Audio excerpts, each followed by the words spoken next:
সালের 23শে জানুয়ারি জন্মগ্রহণ করেন। ছাত্র বয়স থেকে তিনি দেশ সেবা কাজে নিযুক্ত হন। ব্রিটিশদের বিতাড়িত করে দেশকে স্বাধীন দেওয়ার উদ্দেশ্যে নিজের জীবন উৎসর্গ করেন।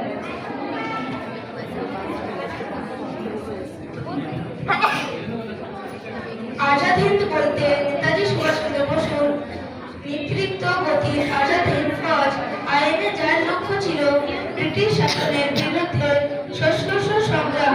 নেতাজি বললেন, তোমরা আমায় রক্ত দাও, আমি তোমাদের স্বাধীনতা দেব। দ্বিতীয় বিশ্ব যুদ্ধের সময় দক্ষিণ পূর্ব এশিয়ার রাসবিহারী বসুর উদ্যোগে গঠিত হয় এবং পরে সুভাষচন্দ্র নেতৃত্ব দেন। নেতাজি